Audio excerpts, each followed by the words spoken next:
Hello everyone and welcome to this video, which is in our chess variant series. I'm Grandmaster Matthew Sadler and we're carrying on our look at the pawn sideways chess variant.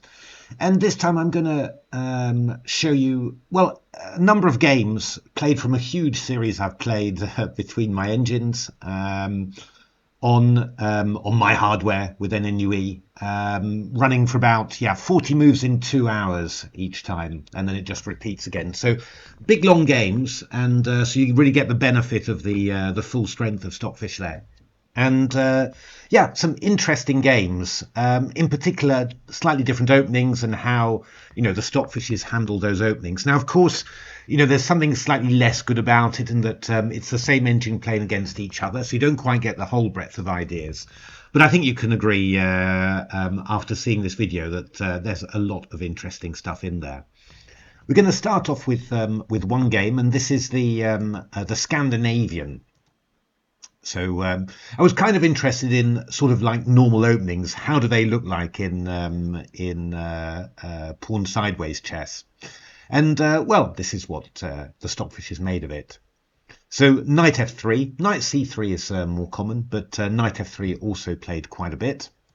g6. So I mean, always the Stockfishes are looking for fianchettos. They really seem to feel that this is the very best way of playing against the potential ability to open the h file very easily. And that's fine. I'm not sure whether I'm 100% convinced that that not fianchettoing is bad, put it that way. But I can understand the the reasoning for why this should be the safest way to play anyway. So d4 and c4, knight c3, a6.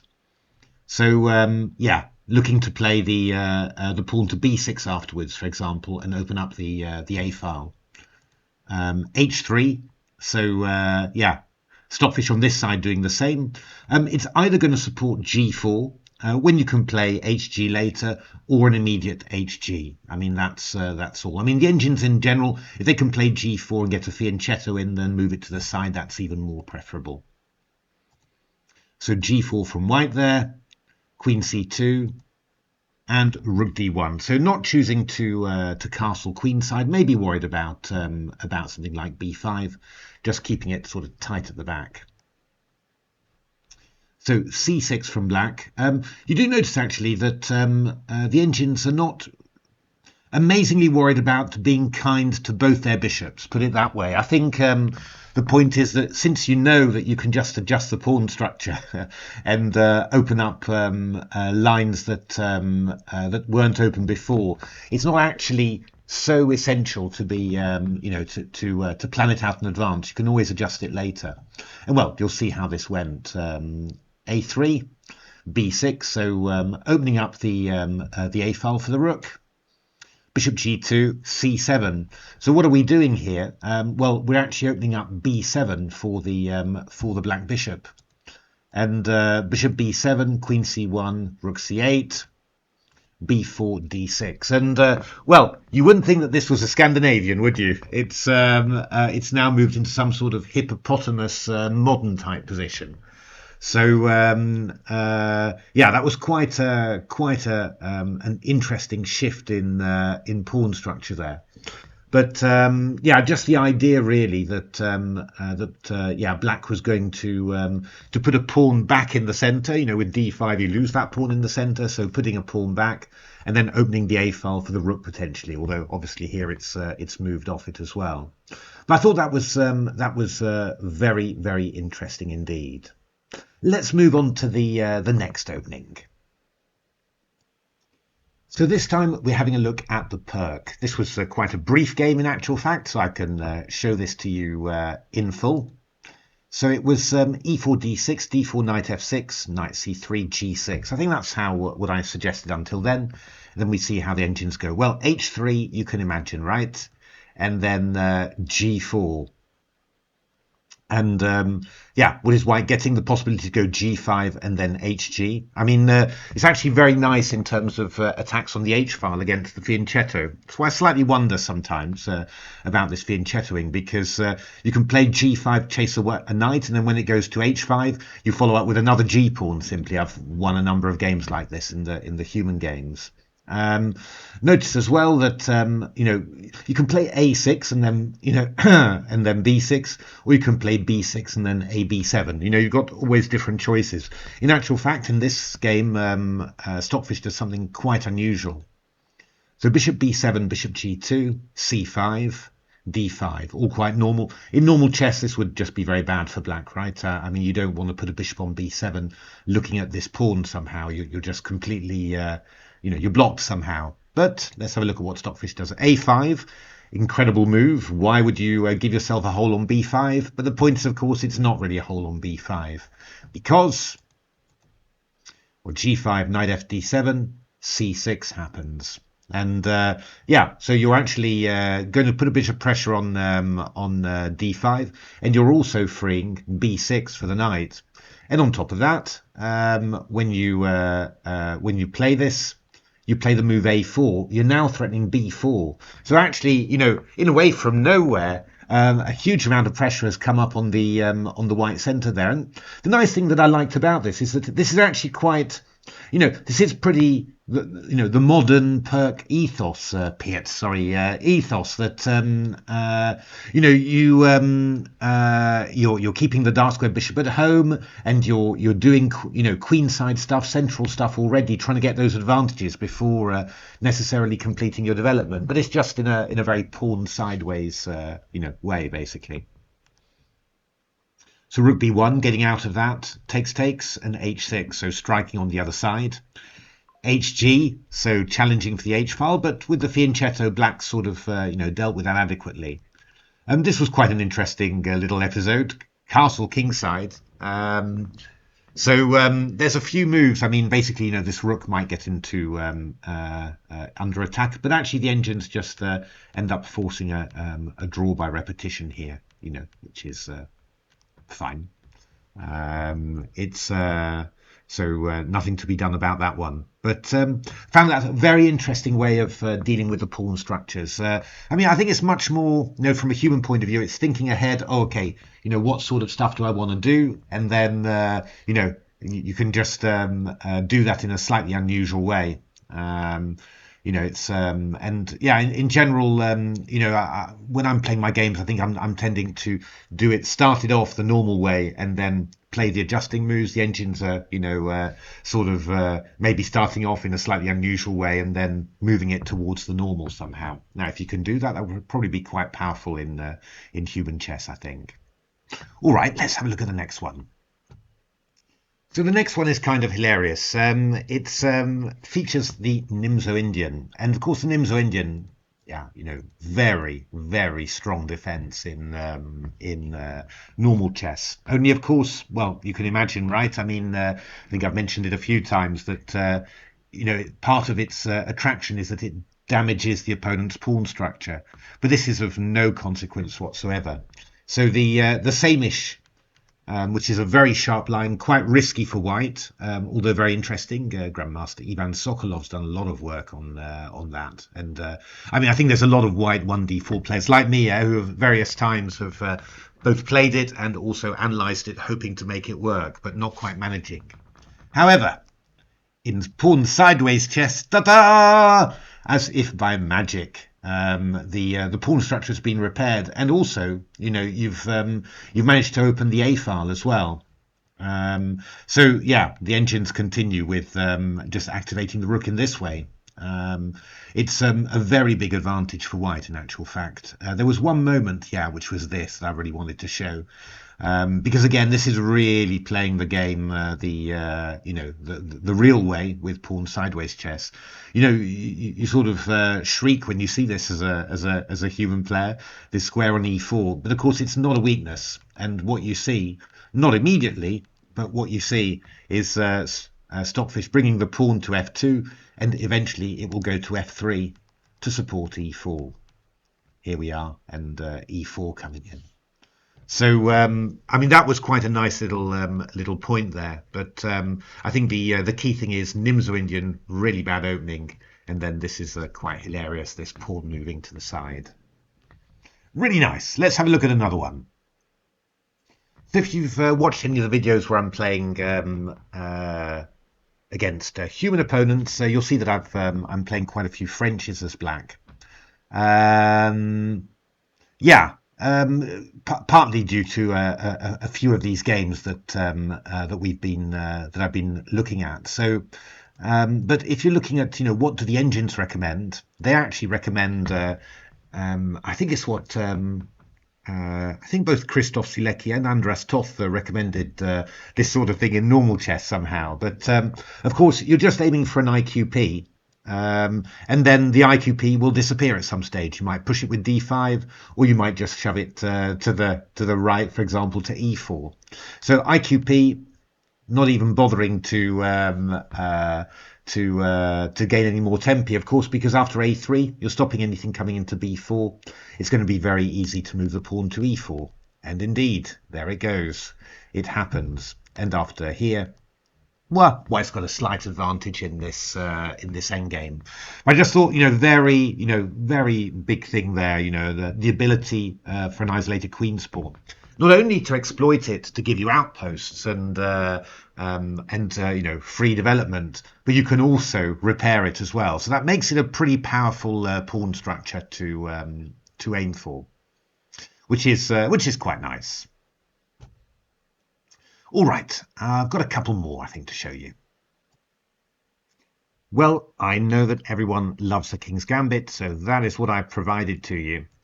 Again, you will have seen that if you're following my human games, that I'm playing quite a few King's Gambits in this way. And what's the big point? The point is that after Queen H4 check, you can actually just play the pawn to F2 to block the check, and then you follow up with Knight F3. So actually, it's not so bad. I mean, it is better than playing the knight to F3 when G4 is quite annoying. But knight to C3 and also D4 straight away is just pretty good. So G5 played, D4. This goes a bit bananas. HG. So that's pretty good, right? Opening up the H file and also preventing the undermining H4. That's pretty useful somehow. So A3 played by White. So maybe preparing B3.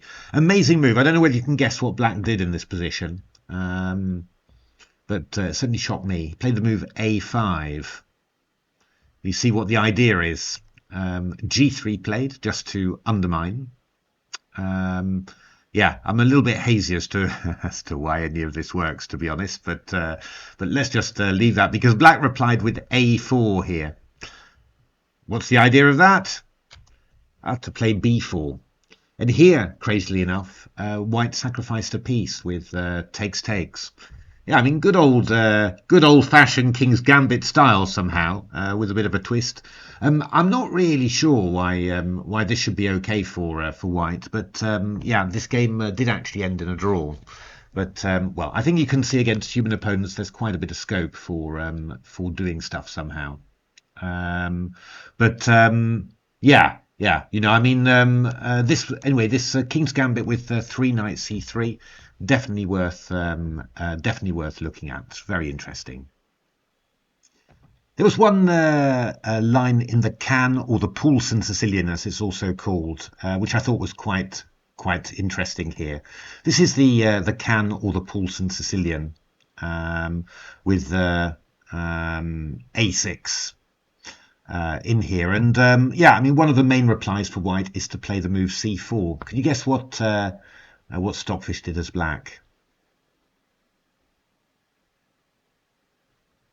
We've seen similar things before. Just plays the move C7, and after C3 plays the move C5, and you're swapping off queens, and you're also sort of getting to grips with the D4 square, which is going to be kind of a permanent weakness, you could say, because there's no way that White can cover that easily with his pawns. I mean, you can play F2 to E3 or something like that, but it yeah, I mean, it's possible, but it's not going to happen quickly anyway.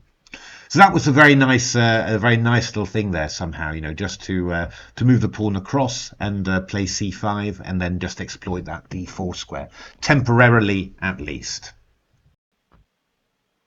What about the Grunfeld, you may ask? Well, that one's quite funny. This is, let's just go for the mainline Grunfeld here, takes.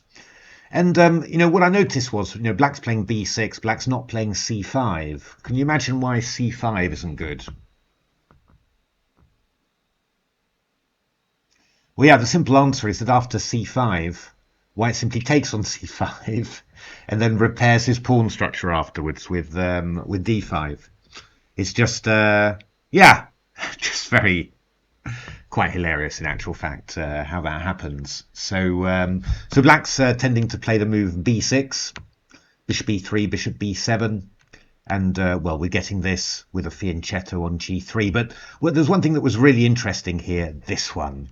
So instead of just playing the bishop to g2, Stockfish just doubled its pawns just to support the pawn on f3, just so that you could play the bishop to h3 and cut across the knight. So if c5, then d5 can be dangerous, or c takes d5, d takes c5, just because the knight is pinned there.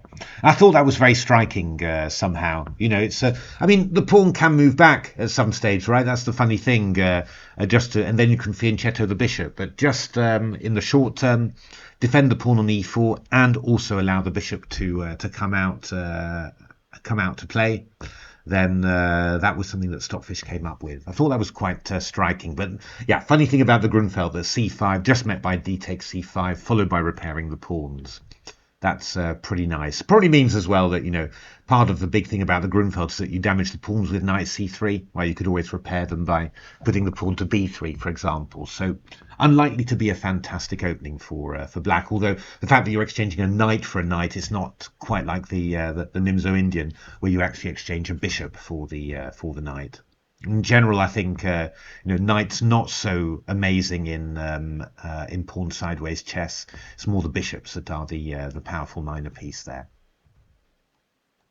And finally, in this little video, we'll have a look at the Dutch. If you've seen some of my human games, you'll see that I'm playing the Dutch. Why is the Dutch interesting? Well, this is you're going to see why, because it looks like we've really weakened our light squares here. Look at that horrible e6 square. You never play the Dutch with d6 and then also b6 and bishop b7. However, black plays pawn f7. There we are. You've got the pawn on f5, but you're also covering the e6 square, and you can develop your bishop to g7. I've been tending to do it slightly differently, playing the pawn e7 to f7, but the idea is just the same, simply that you can cover everything. And of course, you can also play the pawn h6 to g6, and you've just got this sort of king's Indian structure, but with an extra pawn on f5, which is not so bad. Obviously, it's a bit of a static pawn, the pawn on f5, which is why black's looking to develop the bishop along the long diagonal there. But quite hilarious, somehow with the Dutch, that you can just repair the worst weaknesses of it. Very nice opening idea. So there we are. Hope that sort of gives you a little bit of a feel for what Stockfish thinks are decent ways of proceeding with normal openings, and a few more extra tips and tricks there from things that you might encounter. It's just very interesting to see. I mean, I'm just sort of the one thing that I'm not 100% sure about is the degree to it. I mean, you see that Stockfish is always going for a fianchetto, but I mean the evaluations don't look bad at all if you don't go for a fianchetto. So I'm sort of thinking that it's a sort of a thing of degree, really. That's probably maybe according to Stockfish the very best to do a fianchetto, the safest and everything. But it doesn't necessarily mean that other things are bad either. I think, just like chess, I think sideways pawn chess is very, very broad in terms of the setups that you can do. And in those games against Stockfish that I was playing a little bit earlier at the start, I was trying, very explicitly to play normally as I would in normal chess, and then, try and see what Stockfish does against that, how it exploits the the sideways pawns, and well, you saw a number of interesting examples there at the start. So there we are. Hope you're enjoying this. I'm going to carry on with this as long as I don't get bored. I suspect that I may get bored with it less quickly than you do. But anyway, I hope this is still quite interesting. Yeah, interesting exploration into what engines can do with with a form of chess that's not very well known. I do think it's quite interesting. So there we are. Thanks very much for watching, and hope to see you at the next ones. Thanks for watching.